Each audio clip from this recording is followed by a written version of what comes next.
Um sonho esperado. Olá, eu sou a Ana e tenho 42 anos de idade. Atualmente vivo no bairro Morro Bento e hoje eu quero partilhar a minha história. Infelizmente não tive a oportunidade de conhecer a minha mãe. Ela morreu quando eu era uma bebê. A minha mãe morreu após o parto da minha irmã caçula. Depois que a minha mãe morreu, o meu pai arranjou uma outra mulher e eu fui criada pela minha avó, a mãe da minha mãe. E durante o meu crescimento, infelizmente, a minha avó não tinha condições de me colocar numa escola. Esse é um dos motivos que me fez ser analfabeta. Mas mesmo não tendo a possibilidade de ir à escola, a minha avó me ensinou a fazer algumas coisas, como fazer bolinho, paracuca e gelado de mócoa.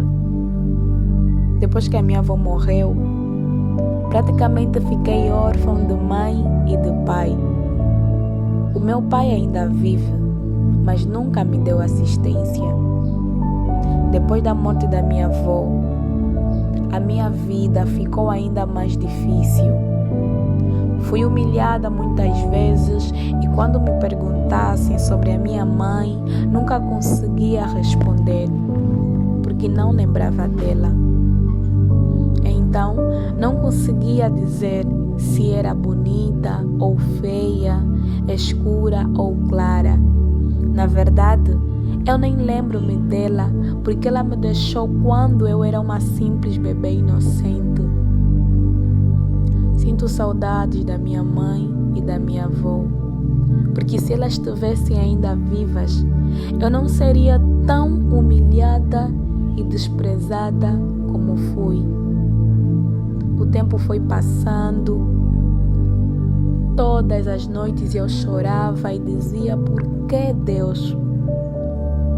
Dizia sempre a Deus que não entendo a minha existência aqui na terra, porque era muito sofrimento. Aos meus 16 anos, conheci o meu atual marido, o Antônio. Fiquei grávida aos 17 anos e tive a minha primeira filha. Eu era apenas uma adolescente inocente e em seguida fui morar com os meus sogros e cunhados. Eu não sabia ler nem escrever. Nos primeiros dias na família fui aceita, mas depois comecei a ser pisoteada, maltratada, ignorada e mais uma vez humilhada. Por eu ser uma das cunhadas analfabetas, o meu lugar nas festas e no almoço da família era só na cozinha. O tempo foi passando e os comportamentos de algumas cunhadas não mudavam. Foi então que fiz o meu segundo filho e o meu sogro deu ao meu marido uma casa de um quarto, sala e cozinha. E atualmente vivo com os meus 7 filhos nesta mesma casa. O meu marido naquela altura bebia muito. E sempre que bebia, era confusão atrás de confusão em nossa casa. Os meus filhos assistiam toda a confusão causada pelo pai deles e acabavam por chorar. Sempre conversava com Deus, dizendo: Senhor, o que eu estou a viver, que os meus filhos não vivam mais.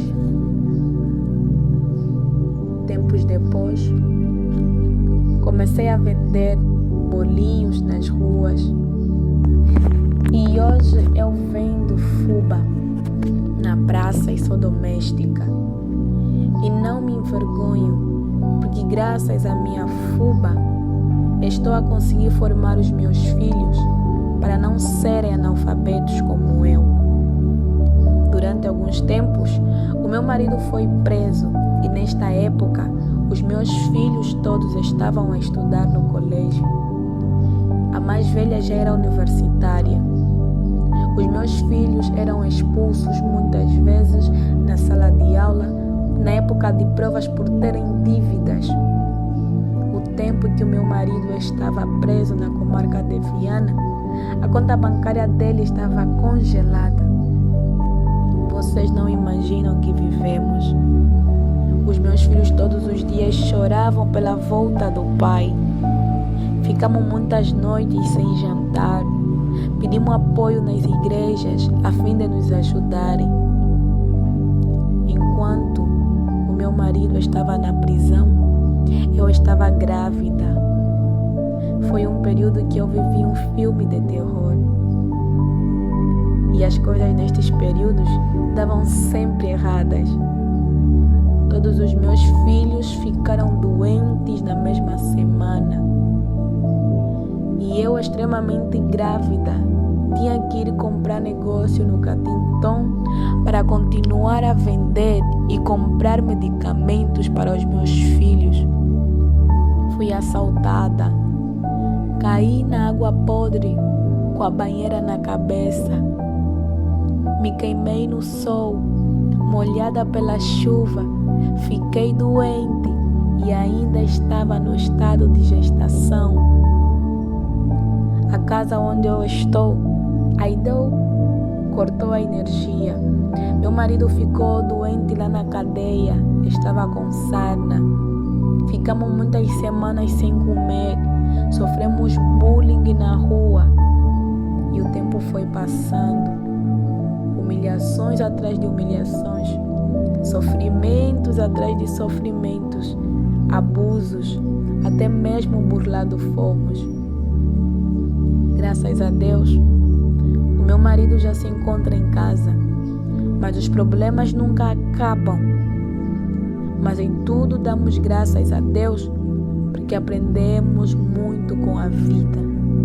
Ainda vendo Fuba e ainda estou num quarto, sala e cozinha com os meus 7 filhos. Muitas portas foram fechadas nas nossas caras, mas nunca paramos de sonhar. Só quem é órfão de pai e de mãe vai entender profundamente o que é viver sem eles por perto.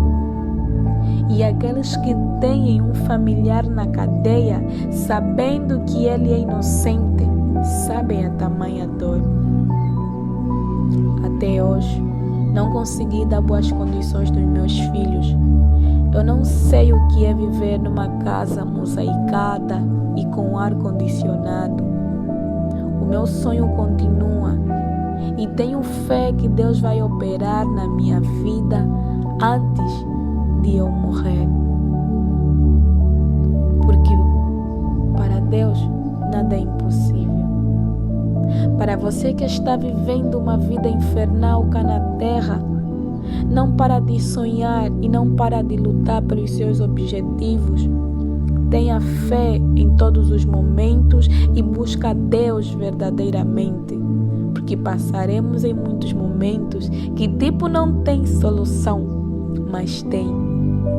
Porque para Deus nada é impossível.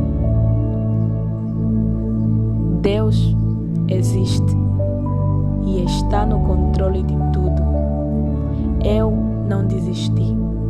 Estou a persistir até conseguir pelo menos uma boa casa para os meus filhos. Deus cuida de nós e não pretendo